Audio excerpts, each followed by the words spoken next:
Então, Vinícius perguntou aqui se aquele exemplo que eu tinha mostrado para calcularmos a homogeneidade de variância era um caso multifatorial. É um caso multifatorial, ou seja, PA é a variável dependente, o peso normal ou acima é um dos fatores e ser diabetes ou não é outro fator, tá? Então é um caso de dois fatores. Então a nova multifatorial, eu já expliquei o que é isto, né? Então eu acho que a pergunta a essas questões aqui é por que usá-la? Obviamente, se você tem uma situação em que tem vários fatores e vocês querem calcular a média e ver se as médias são iguais ou não, então vocês precisam de uma nova multifatorial. Eu vou explicar para vocês rapidamente o que são esses modelos na nova.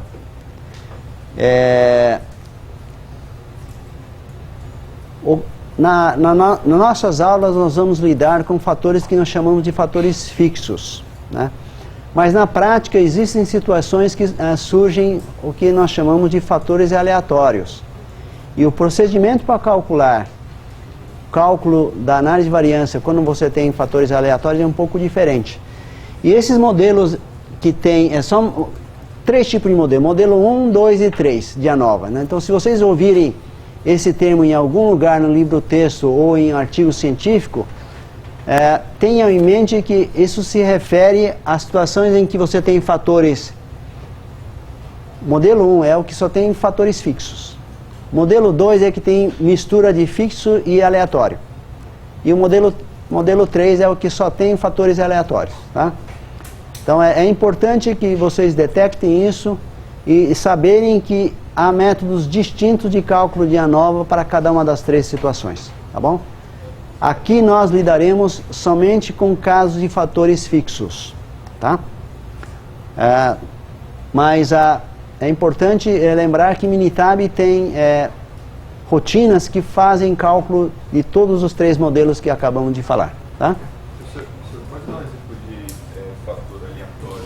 Nós vamos mostrar aqui exemplos. Não é um conceito trivial, eu já vou adiantar para vocês. Então é somente assim, a prática que vai dizer para vocês o que é fixo e o que é aleatório. Fixo, em termos muito simples, é aquele fator que você tem controle absoluto como experimentador, tá? E aleatório é aquele fator que você não tem controle, tá? E além disso, vocês podem fazer vários tipos de desenhos experimentais. Aqui o desenho, na realidade, é desenho experimental de ANOVA fatorial.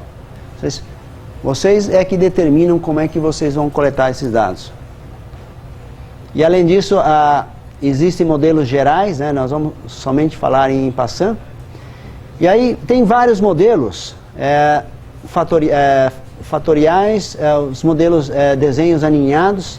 Aqui entra o modelo com fator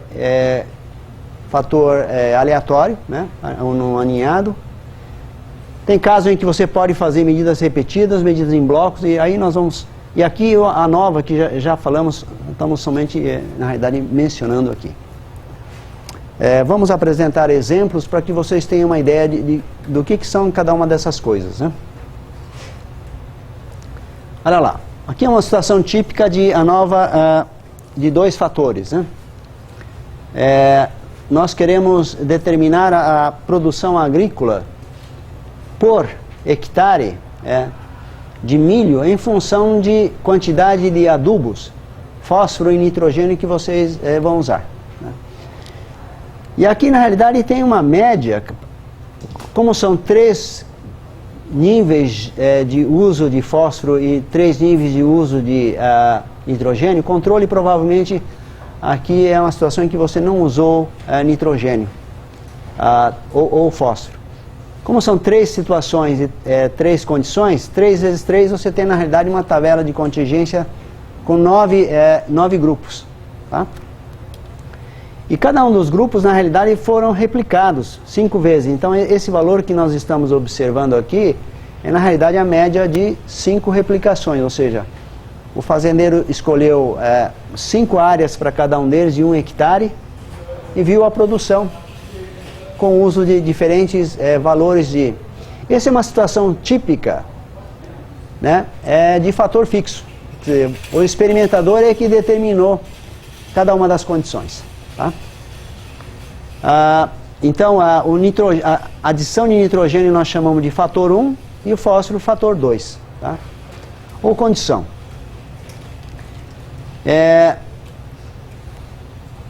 No caso da nova one-way de um fator, nós tínhamos uma única hipótese nula, né?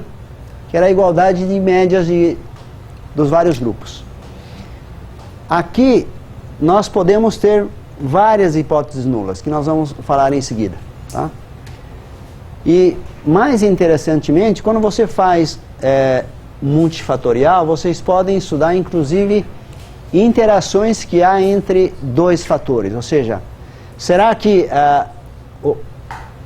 há influência do fósforo, do nitrogênio, e quanto à combinação de adubo de nitrogênio e fósforo?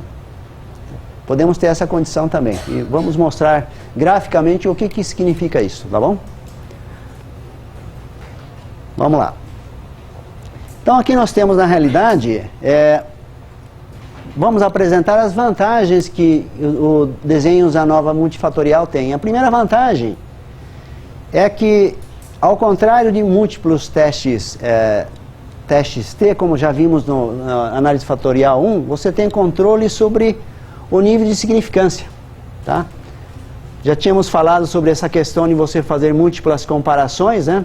Você faz 3 comparações, então é 1 menos o alfa elevado a 3, ou seja, dá um alfa combinado de 14%, né, que nós já tínhamos visto.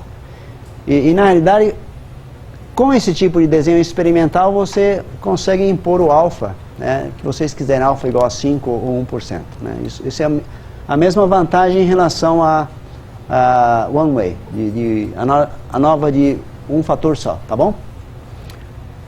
A outra vantagem, eu já adiantei para vocês, a segunda vantagem é que nós podemos testar as interações, que pode ser muito interessante. Se vocês tiverem, por exemplo, 3 fatores, vocês podem inclusive estudar a interação de 3 fatores, ou de 2 fatores. E vocês estudam na realidade, se você tem uma ideia, uma hipótese de que talvez haja uma interação de diabetes e obesidade, vocês podem testar essa hipótese naquele desenho de dados que nós tínhamos mostrado anteriormente, tá?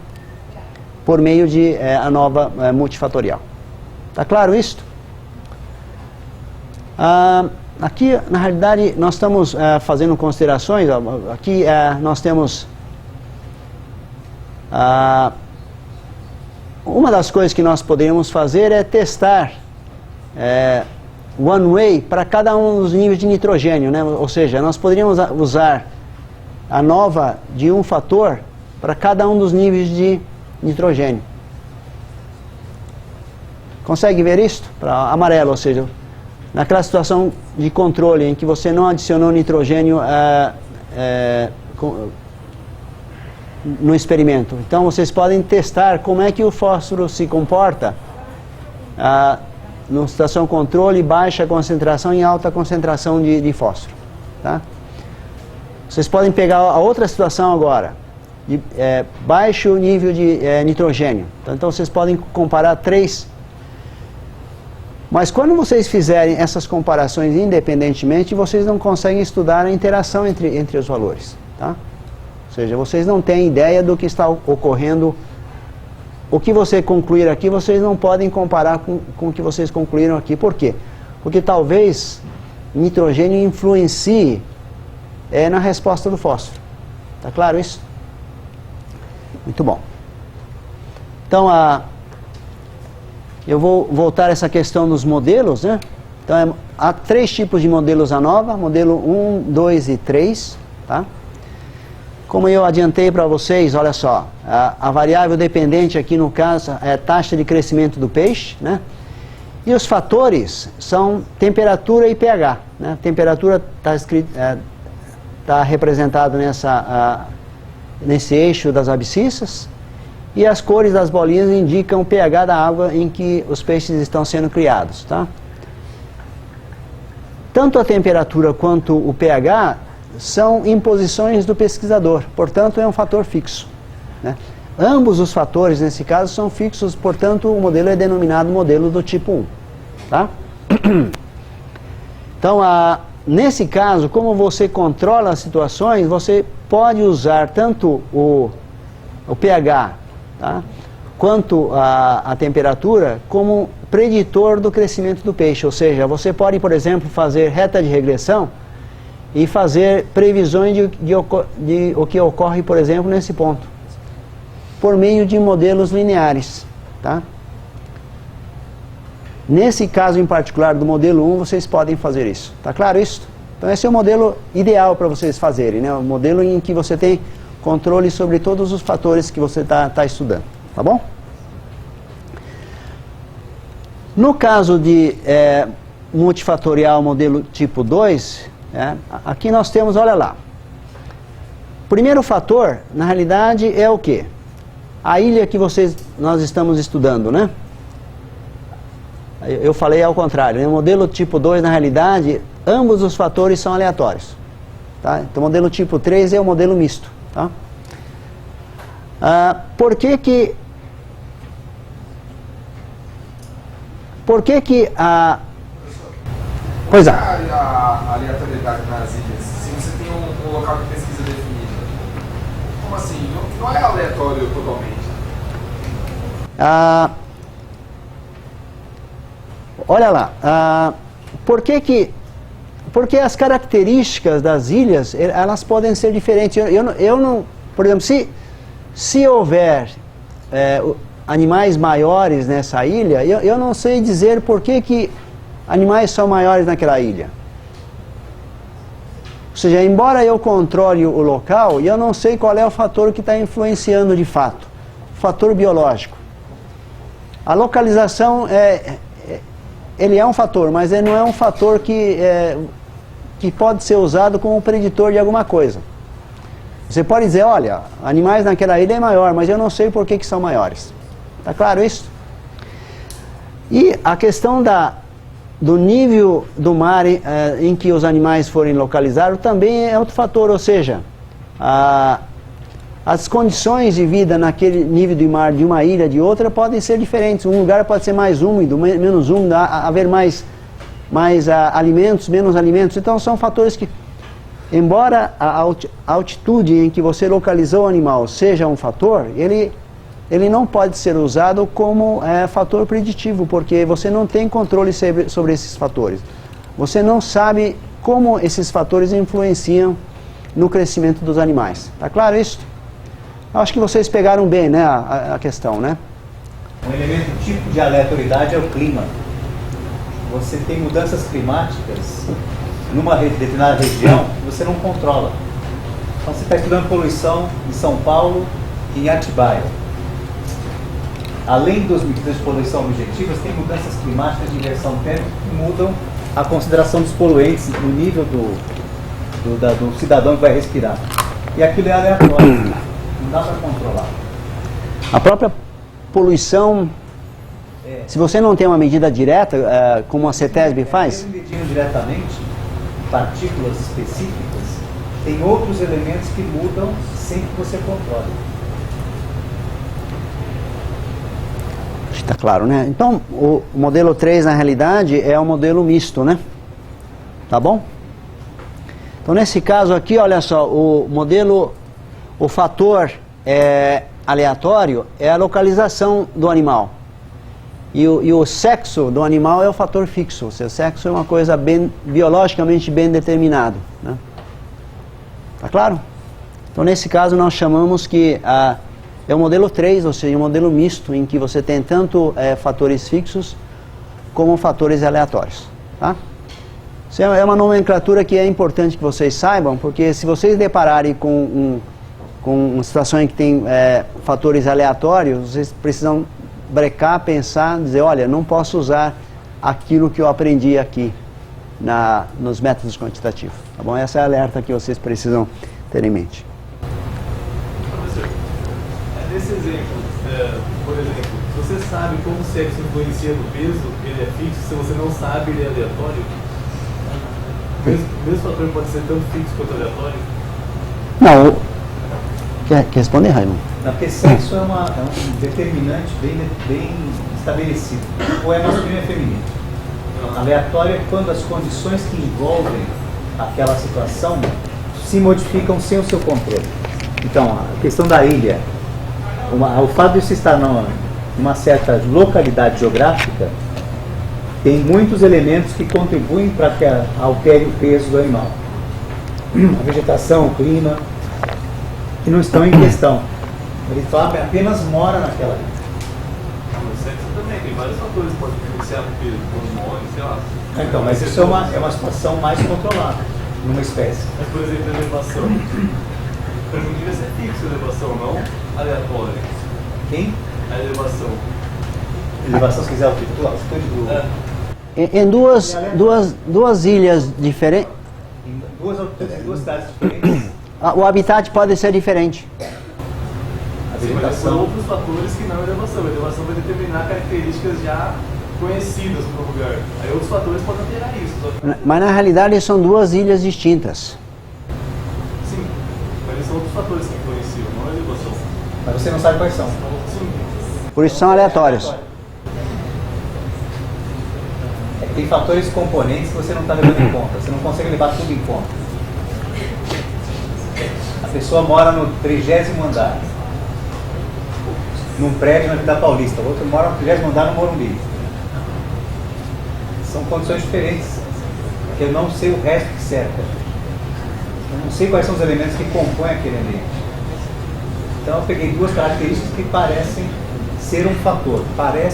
Você desconfia que a altura do prédio onde você mora influencia no ar que você respira, mas pode também influenciar sobre esses fatores socioeconômicos. O tipo de janela que no apartamento é um fenômeno que eu não estou controlando. A vedação. Então tem tantos elementos, quer dizer, os fenômenos biológicos estão cercados de incertezas. Localidade geográfica não é um fator fixo. Ele não fixa muito bem um determinismo para modificar uma situação. Porque o ambiente em si ele é aleatoriamente composto de elementos outros. Que eu não estou prevendo. É uma espécie assim de cautela. Requer reflexão, ou seja, muitas vezes isso não é trivial, assim, a decisão não é trivial, né? Você precisa, na realidade, ponderar os vários elementos. Você pode concluir, por exemplo, que um fator aleatório, na realidade, é fixo para você, dependendo do estudo que você está fazendo. Quer dizer, na realidade, a decisão de como você vai considerar isso, é de sua responsabilidade do pesquisador. E você pode estar sujeito a críticas, né? Quando você considera que um fator é aleatório, você aumenta a incerteza nisso. Você introduz no teu modelo a incerteza. Você não dá tanto peso ao fator aleatório quanto você daria ao fator fixo. A sua variância, a incerteza aumenta nesse caso. Essa é a característica do fator aleatório. Tá bom? Bom, aqui eu acho que tem um sumário das características gerais desses três modelos, do fato de o fator ser fixo ou aleatório. Obviamente, como já dissemos, olha só, no caso de fator fixo, o experimentador tem um controle absoluto, né? E no fator aleatório ele não tem, tá? No caso do fixo, você pode fazer a estimativa do tratamento por meio de modelos matemáticos, né? No aleatório não é possível fazer isso, devido à incerteza, né? O fato de você poder fazer estimativa, você pode fazer predições. É possível fazer modelos lineares para fazermos isso. No aleatório não é possível. No caso de um único fator, no caso de ANOVA One Way, o procedimento estatístico para você fazer o teste é igual em ambos os casos, tanto para fatores fixos como para fatores um fator fixo ou fator aleatório, tá? E no caso, como já adiantamos, no caso de ANOVA multifatorial, o procedimento muda bastante, tá? Que não é um assunto do nosso curso. Tá claro isso? Aqui nós vamos, na realidade, falar sobre os vários tipos de desenhos experimentais que é interessante sabermos, né? Aqui, olha só, são vários desenhos fatoriais, é o primeiro tipo de desenho, né? Aqui nós temos 2 fatores, sexo e idade, jovem e adulto, e para cada uma das condições nós fizemos o quê? Uma replicação, né, das medidas, né? Tá? Então esse é chamado de desenho fatorial. Tá? Os vários fatores são considerados igualmente, tá bom? Aqui nesse caso, um dos fatores, no caso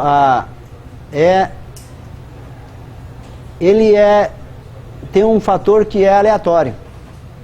Olha lá, nós temos 2 ilhas A e B e nós escolhemos 2 sítios para estudarmos os animais, tá? Sítio 1 e sítio 2. Na ilha B, sítio 1 e sítio 2. Observe que esse sítio aqui não tem nada a ver com esse sítio, tá? Ou seja, os fatores de localização, os fatores do sítio, na realidade ele está embutido dentro da ilha, ele está aninhado, tá? E em muitas situações você tem esse tipo de desenho.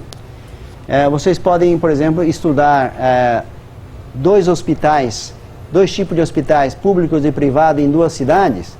Na verdade, os 2 hospitais, público e privado, na verdade, são fatores aleatórios, né?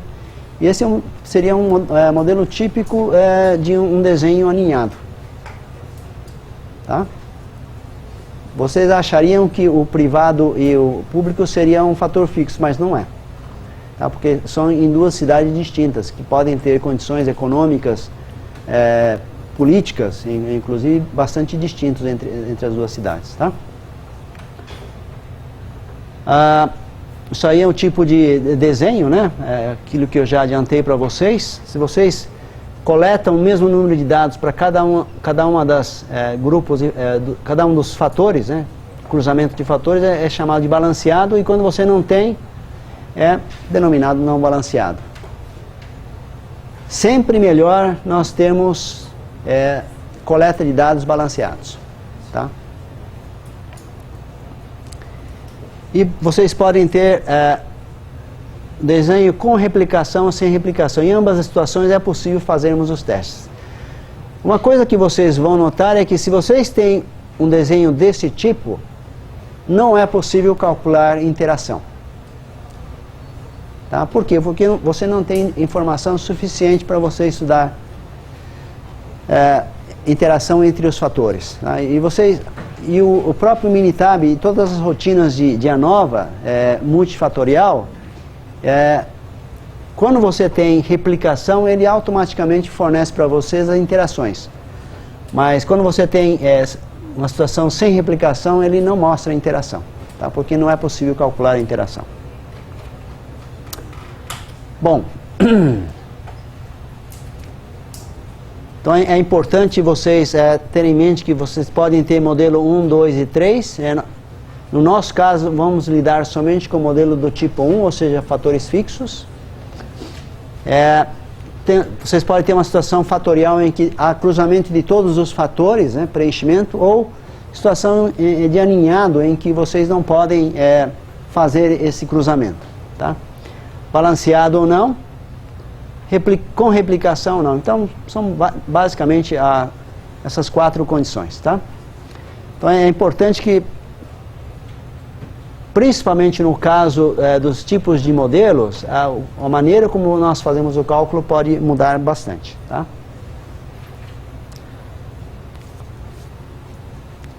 Aqui é a maneira como representamos o ANOVA multifatorial. Né? Esse tipo de modelos, você na realidade, aqui tem a variável dependente e os fatores, ó, aqui a média do valor e os fatores que influenciam. É o primeiro fator, o segundo fator. A multiplicação aqui na realidade é a interação entre alfa e beta, e esse é o erro da estimativa levando em consideração todos os fatores. Tá? É assim que devemos enxergar o modelo que está por trás do ANOVA. Está claro isso? Tá? E aí, dissemos anteriormente que nós poderíamos ter vários tipos de hipóteses nulas, e aí nós vamos falar agora. Ou seja, primeiro, hipótese nula é que não haja influência do primeiro fator.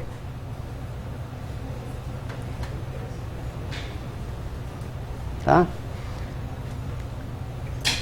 Segundo componente, que não haja influência do segundo fator. É a segunda hipótese nula.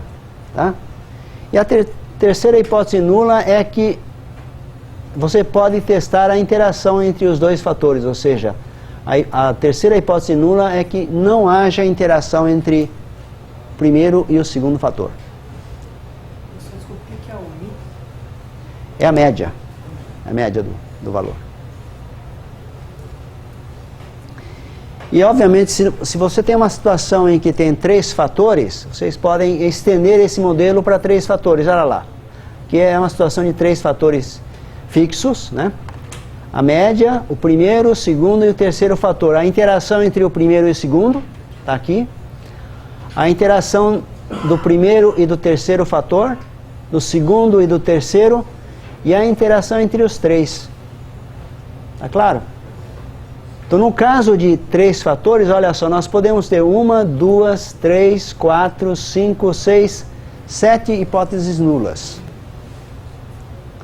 Se vocês souberem de antemão que o primeiro e segundo fator não tem interação, vocês removem do teu modelo essa interação aqui. Vocês podem fazer esse controle.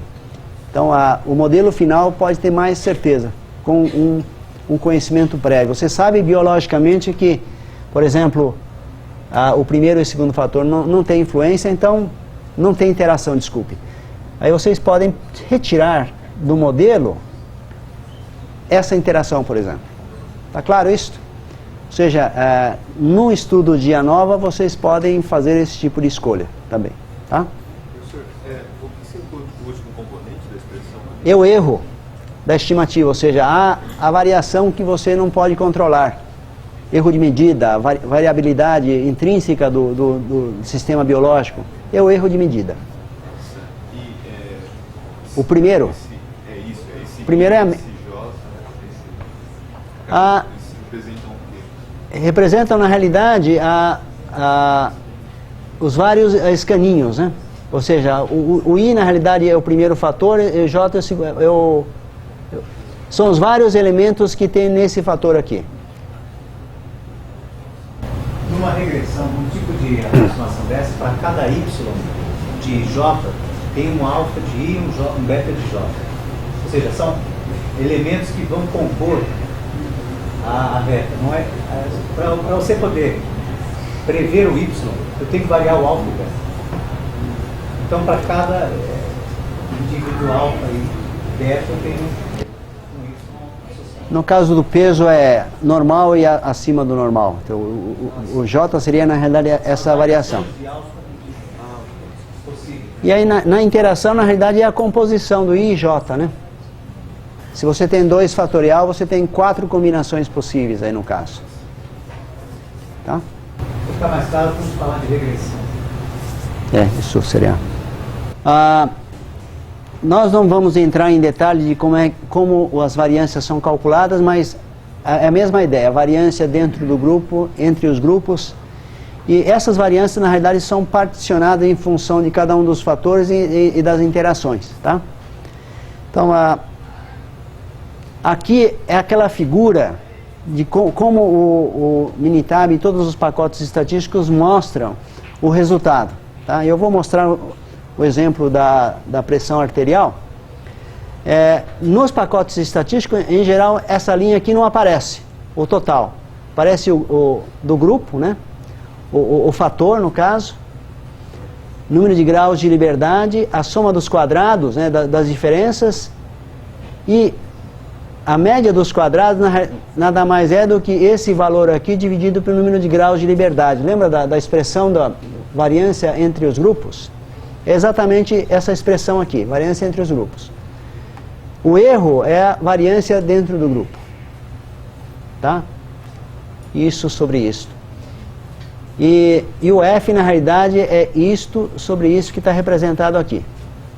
Tá? essa maneira de apresentação é importante vocês saberem interpretar, porque é dessa maneira que os resultados da análise de variância são mostrados para vocês. Qualquer que seja o método, a nova ou modelo linear generalizado, que nós vamos fazer uma demonstraçãozinha para vocês. Tá? Olha só, isso aqui é o one way, ou seja, o caso de um único fator, que é esse grupo aqui. Vamos mostrar agora o caso de dois fatores. Aqui, ficou complicado, né? Novamente, olha só, apaguem isso aqui, né? A gente não... Novamente tem a soma dos quadrados para o primeiro fator, para o segundo fator. Esse aqui, olha só, é o componente de interação. Tá? E aqui tem o número de graus de liberdade. E aqui, olha só, é o valor correspondente à variância dentro do grupo. Né? Isto sobre isto dá o valor da variância dentro do grupo.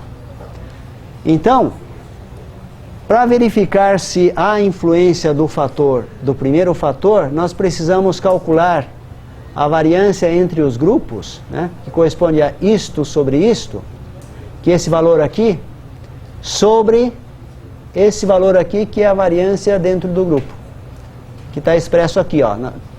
Então, o resultado da comparação correspondente ao primeiro fator, o F aparece aqui, e no caso de Minitab e outros pacotes estatísticos, do outro lado, vai aparecer o P correspondente a esse F. Conseguiram acompanhar? Acho que com o exemplo fica mais fácil. Fator B é a mesma coisa, ou seja, isto sobre isto, né, dá o valor do F e o P correspondente. E a interação é a mesma coisa. Esse valor, que corresponde a variância entre os grupos, a interação sobre o número de graus de liberdade, que é isso aqui, sobre a variância dentro do grupo. Tá bom? Eu entendi o que então o Y representa. E o Y são as observações, seus dados. É variável dependente. Variável dependente, isto. Por que o A usa MB e o B usa MB? Desculpe, poderia repetir a pergunta? O A, quando eu estou avaliando a variável A, eu estou usando o N de B nos metros quadrados. Sim. Por que ele inverte? Nessa expressão aqui,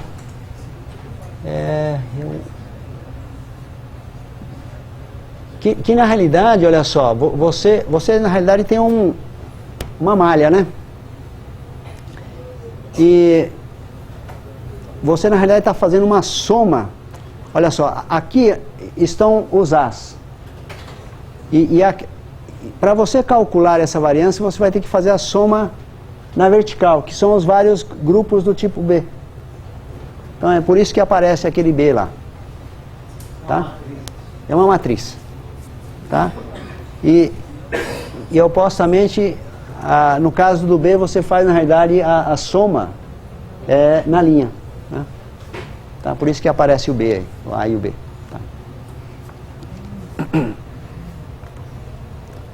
Tá?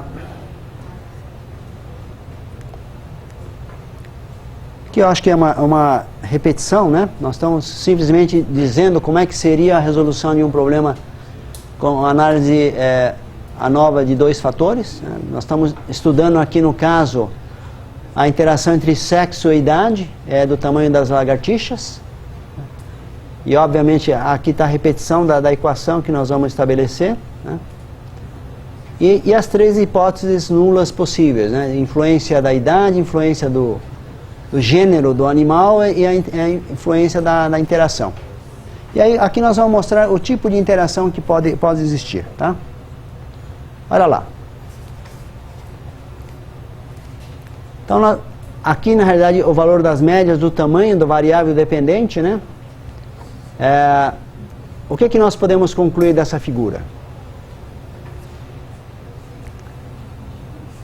O sexo tem influência sobre o tamanho dos animais ou não?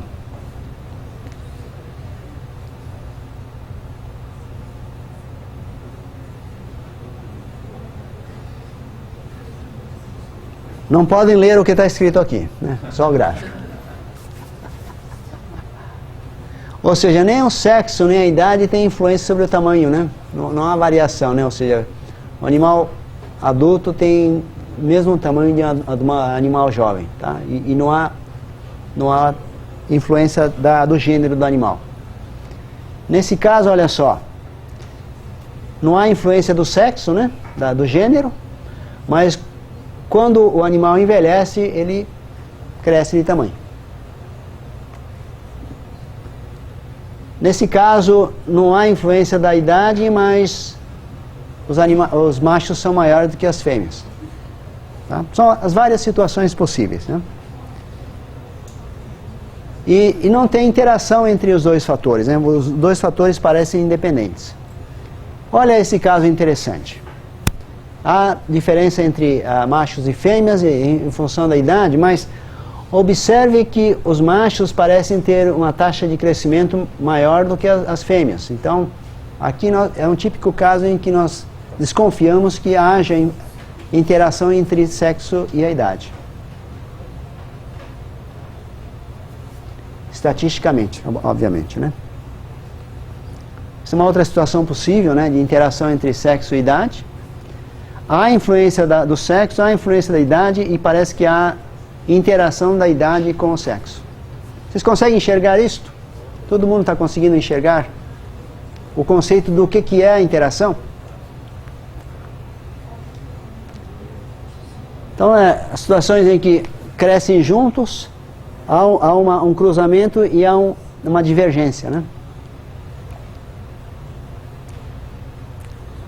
Então, veja bem, cada uma das situações são dois fatores, né? 2, 2, 2, então, você pode não ter influência. Fator sexo, depois fator idade, são 2, 2, 2, são 8 situações possíveis, né? Estão todas listadas aí.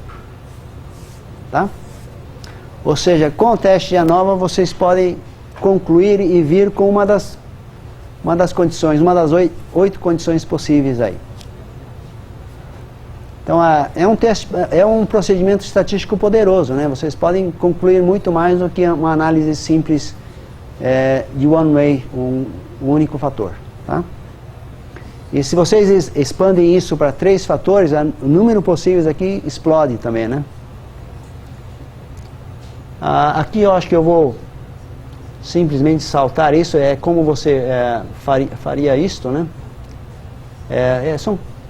É só para mostrar que no caso de modelo 1 e modelo 2 e 3 as situações são distintas.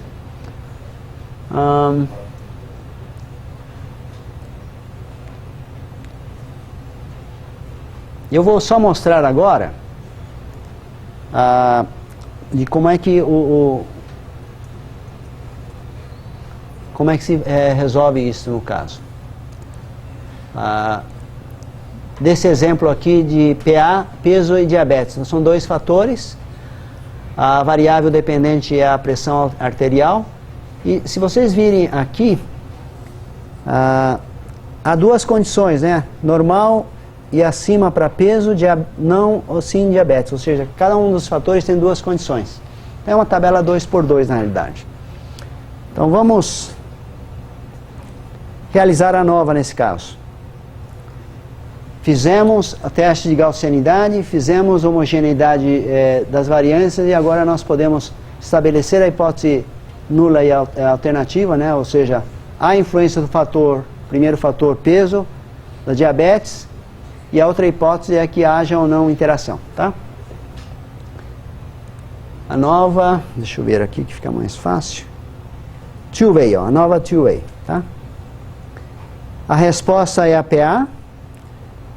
Fator linha, podemos escolher qualquer um dos fatores, tanto faz no caso. E vamos colocar um dos gráficos aqui, só para nós termos uma comparação com o que nós vimos anteriormente, tá? Tá feito. Nós vamos usar alfa igual a 5%, tá aqui. E vamos primeiro... Tá, isso aqui na realidade é as 2 condições, né? Não e sim da diabetes, né? E peso acima e peso normal. Né? Aqui fica difícil porque o ideal é que tivesse sido plotado um em cima do outro, né? Mas vamos ver a tabela, aquela que nós apresentamos o desenho geral. Vocês conseguem enxergar aqui os números? Tá difícil, né? Mas aqui, olha só, que a fonte, número de graus de liberdade está expresso aqui, soma dos quadrados, a média da soma dos quadrados, o F e o P correspondente, tá? Então, o primeiro fator é o peso aqui, ó. Número de graus de liberdade é 1, porque tem dois grupos, né? Menos 1 é 1 grau de liberdade. Soma dos quadrados deu 540, portanto, a média é 540 também. O erro, olha só, é 43. Então, esse F que vocês estão vendo aqui é 540 sobre 43, dá 12,48. Quanto graus de liberdade? 1 e 16. Tá? F1 e 16. Para esse valor, o P é 0,3%, 0,003. Ou seja, PA tem influência do peso. Essa é a primeira conclusão, ou seja, descartamos a primeira hipótese nula. Vamos ver a diabetes. Tá? Mesma coisa, 720 a soma. Como é 1 grau de liberdade, a média da soma é 720. Dividido por 43,32 vai dar F igual a 16. Né? Então, o P correspondente é 0,1%, 0,001. Portanto, há também influência da diabetes sobre a PA. Essa é a conclusão. Será que há interação? É a terceira linha, né? Olha lá. O F deu pequeno, né? E o P quase 90%. Ou seja, concluímos que não há interação entre peso e diabetes no caso. Isso daqui são dados hipotéticos, gente. Não conclua que isso seja verdade clínica, né? Pode ser que haja a interação entre diabetes e peso corpóreo, tá? O problema da interação é que os grupos explodem. O número de grupos aumenta muito. O seu N teria que acompanhar isso para poder formar evidências em cada grupo. Teria que ter uma representatividade maior. Com um N pequeno desse, fazer 4 grupos tira o seu poder de definição. Se cada um dos fatores tem 3 grupos e outro tem 4, né, você na realidade tem 12 escaninhos, consegue enxergar? E 12 grupos. Então você precisa na realidade popular cada um dos escaninhos com um número suficiente de gentes. Então, quando você tem grande número de fatores e grande número de escaninhos por grupo, a tua amostra tem que ser grande também. Tá? Eu acho que eu só queria falar para vocês que existe uma outra maneira de fazermos o teste, ó, modelo linear generalizado. A resposta é PA. Então, nesse caso, olha só, aqui em cima nós colocamos os fatores fixos, aqui os fatores aleatórios. Tá? Como é que nós fazemos isso? Fácil. Modelo é peso mais diabetes. E aqui nós podemos colocar a interação. Como é que nós colocamos a interação? É peso vezes a diabetes. Aqui nós não colocamos nem a média, nem o erro. Tá? Esse seria o modelo. Se tivéssemos um dos fatores que era aleatório, nós colocaríamos aqui. Então, vamos ver a opção, 95%. Pronto. Calculamos. Olha lá a tabela. Exatamente igual, né, gente? Ou seja, a nova é um superconjunto do T e o modelo linear generalizado é um superconjunto do ANOVA. Tá? Então, há diversas maneiras de fazermos a mesma coisa, né? E eles precisam ser consistentes, né? Acho que era isso, né, Raimundo? Vamos dar uma olhada. Raimundo não se compromete, né? Na realidade, precisamos ir à última nota importante aqui. Então, aqui, na realidade, são assuntos controversos que a gente não vai entrar em detalhe, mas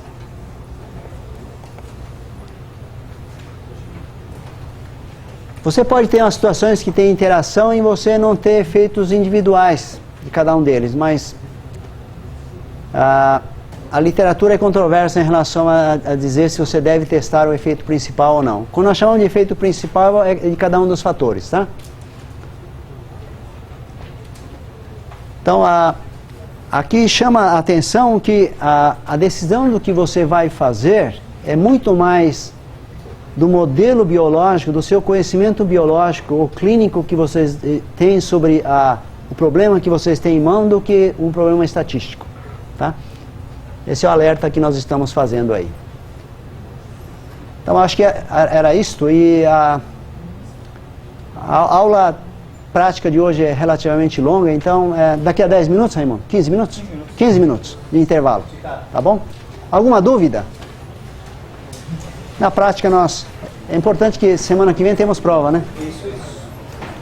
Os nossos monitores Vão estar à disposição, vocês. para tirar dúvidas durante a semana até sexta-feira. Obrigado. Talvez no domingo eles também.